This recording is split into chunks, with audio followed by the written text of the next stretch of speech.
My 3-month review of the Mavic Air coming up.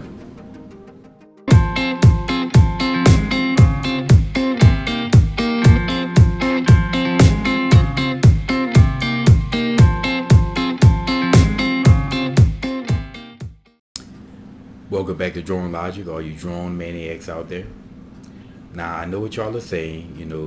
The Mavic Air has been out over a year. It came out in February of last year, 2018. So it's been out about a year and 5 months, almost 5 months now. And there have been plenty of reviews on the Mavic Air, videos on the Mavic Air. And I know because I've seen plenty of them. And I've probably watched more videos on the Mavic Air since I ordered it than I did prior to that. Now, I got this Mavic Air, and I got this as a replacement for a Phantom 4 Pro that I lost through the pilot error. And to me, I intended it to be a pretty much a stopgap for until or some type of fill-in to tide me over till I can get another drone, so I can possibly replace my Phantom 4 Pro or possibly even the Evo, because the Altair Evo has been on my map now. Based upon all the reviews that I've seen, it's a damn good drone. About a year later with all the updates, definitely worth the price. And of course, if you can get one with the bundling with the Fly More pack at the same price, that's just a deal that's just hard to pass up.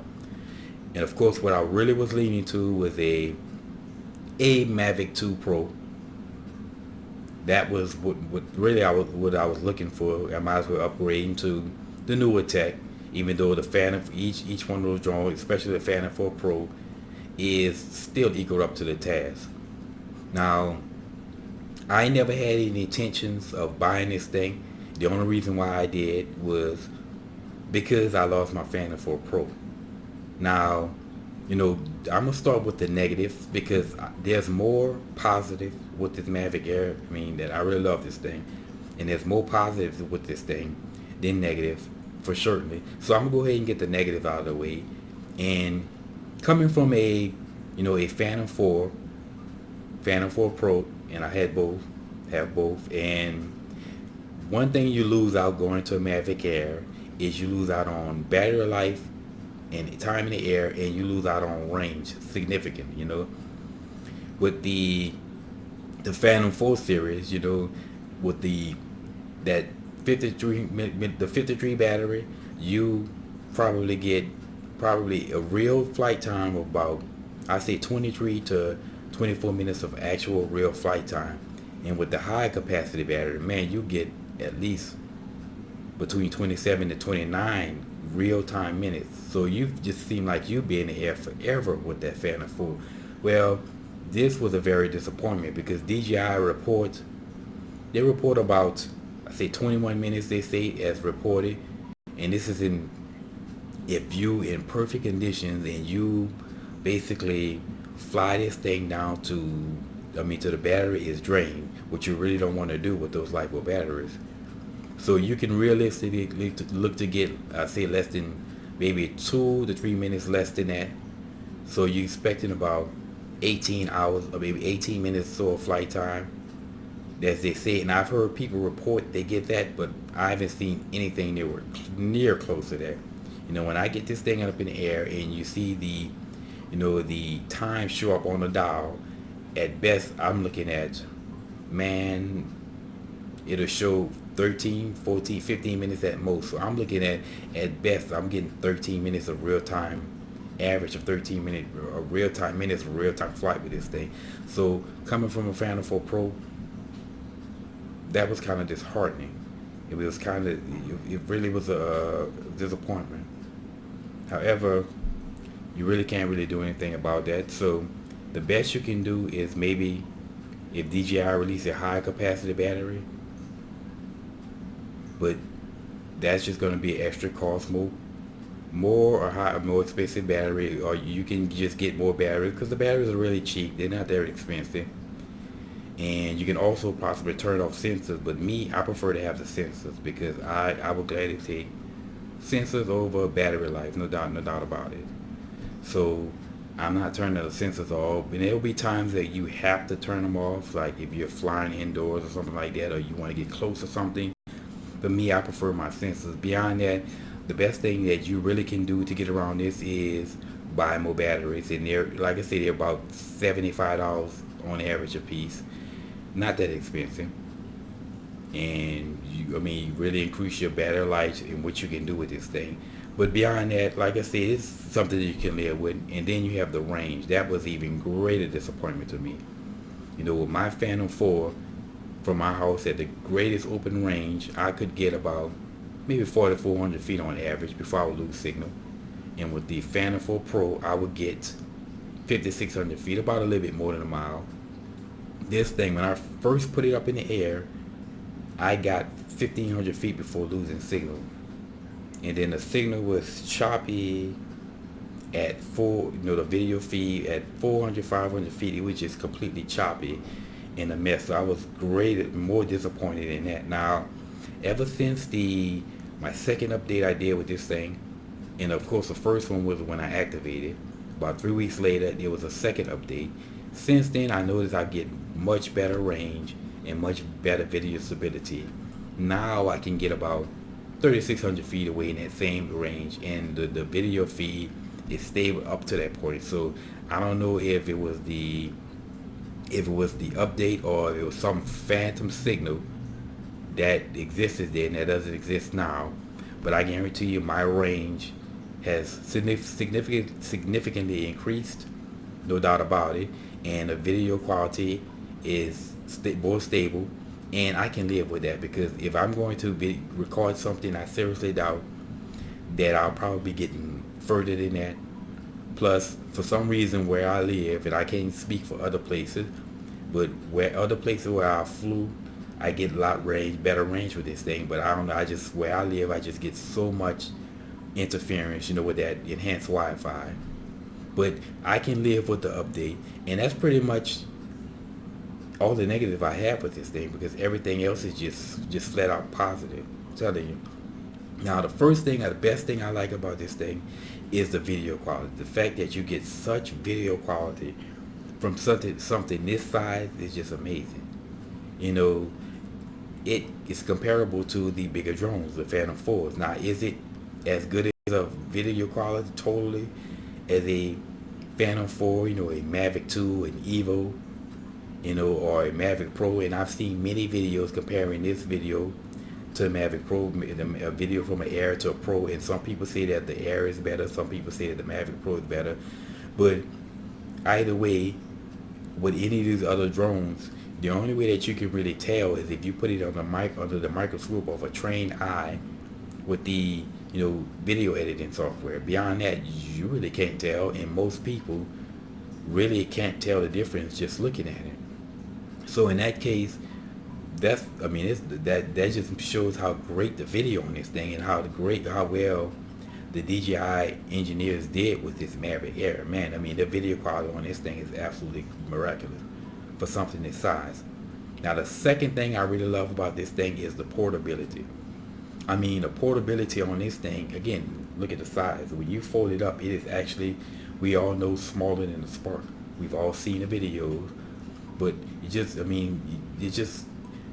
video just can't basically tell how portable this thing is, to show you just how portable this thing is, this is the bag that I keep my Mavic Air in. I keep everything, my drone, the bag that it comes in, the case that it came with, the controller case, my LiPo bag, and the extra batteries that I have, my screen that I use. This is what I keep everything in, and really, truly, it's really no more bigger than a Phantom.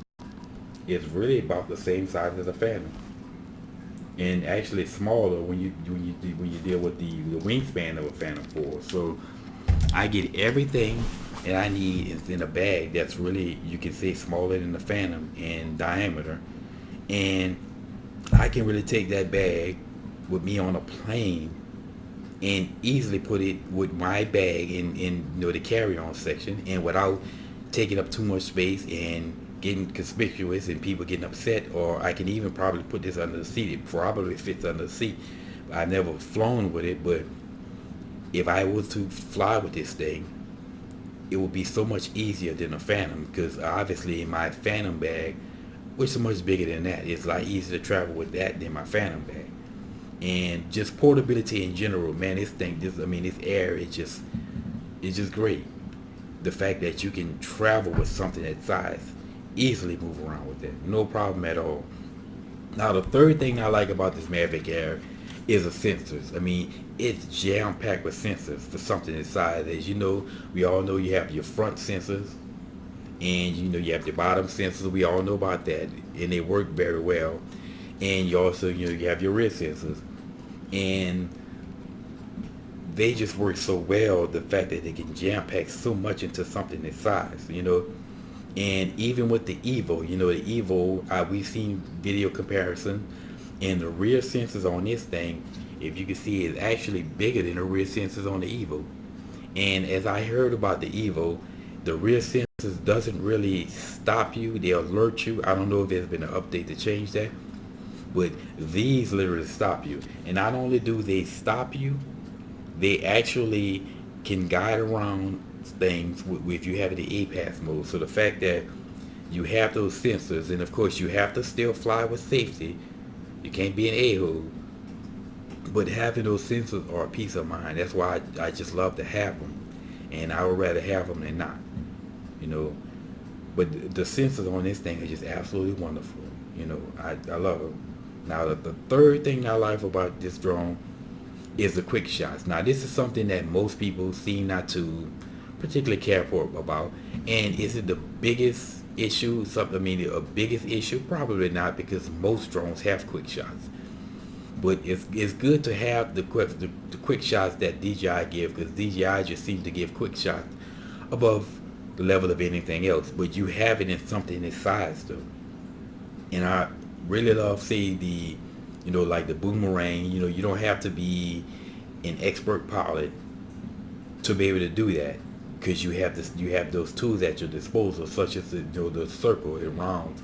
Now it's good to become better pilots and learn how to do something like that, but the fact that you have those tools at your disposal is great. And I really love the active track. I mean, most drones, the high-end drones have it, but man, the active track is probably the best thing about all the quick shots. And I saw that Captain Drone back when the Evo first released. He did a comparison between this Air, the Evo, and the Anafi, and the Air won hands down. And he also did a follow-up with the Evo and the Mavic 2, just to see if there was any progress in. Well, there wasn't any. It wasn't able to follow him going down the hill and back up the hill like the Mavic 2 did. Man, those autonomous modes, I really love them, and it's just good to have those tools. It's kind of like the notion of, it's better to have something and not need it than to need it and not have it. And I really love those quick shots. It's just a tool to have. The fourth thing I love about the Air is the speed. It's amazing how fast this thing is for something that's small. And of course, there are racing drones out that's the same size as this, that are much faster, but these are racing drones built for racing. And of course, they don't have all the shell in the body. They will basically strip down, made to go as fast as possible. And you're not going to get cinematic video, professional level quality with those no racing drone. But as far as speed goes, say compared to the Phantom 4, which is the only thing that I've ever had to compare it with. But when in position mode, I see that the Phantom 4, the discrepancy is a lot bigger, because that Phantom 4, man, it gets where it has to go. But when it comes down to sport mode, this Mavic Air throwdowns with the best of them. The reported speed is, I think it's like 40 miles per hour, but I've gotten up to 43 miles per hour. Of course, we're having the wind to your back, compared to I guess about maybe 46 miles per hour with the Phantom 4 in the same condition, where you get some wind to your back. So this thing really handles. It really moves when you're necessary. You need to get somewhere, throw it in sport mode, and you will get there. But the fact that you're able to do something with something this size is amazing, that this thing can get to that speed. Now the last thing I want to talk about, I really love about this thing, and it's prosumer level. I mean, you can literally do professional level work with this thing, and people do it. Now, you're not going to shoot a cinematic movie, right? I mean, you look with that, you look at something like an Inspired 2 with the X7 camera, but that's a lot of chalk and change.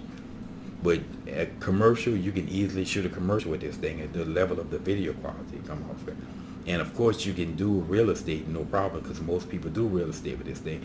But you can literally do professional level work, and you have that at your disposal with this Air. Now, when I first got it, like I said, it was a disappointment to me. But man, this thing has really grown on me. It really has grown on me. The fact that I can really take this thing with me everywhere I go. And the video, I'm just really love the video quality on this thing for the size. You can't really beat it. And as though the price originally was $800 because we knew all that, but DJI has since dropped it. I think it dropped the price 20%. I believe it's like now $680 at that price. It's a damn good deal from what you get for this drone. And for me, for what I paid for it, found one on eBay for $500. And something like $20 shipping, so that was a steal for me. I couldn't pass up when I saw it. So when I first got this thing, I'm gonna say that I really my intention was to get another drone to be my main, and this was just going to be something to tie me over. But at first I was 100% on board with that plan, but now I have to say I'm like between 50 and 75%, and as I use this thing, that percentage is dropping, because this thing is more than capable of being your main drone. It does, despite its shortcomings, it's more than capable, and I really love this thing. But that's my review on the Mavic Air after having this thing for 3 months, and I have to give a big ups to DJI and the engineers, the Mavic Air team, because they created really a technical marvel. Everything that's inside this drone, and of course we expect to see they'll eventually come out with the Air 2. But we know the Air wasn't doing that well as they wanted. That's why they reduced the price. But regardless, if you were on the table or on the fence about getting one, I can endorse it, because this thing is absolutely miraculous. But that's my review on the Mavic Air, just to add to all the rest. Those people who, if you're on the fence, you want to watch this thing, I will endorse it on me. But that's my drone logic for the day. Thank y'all for joining me.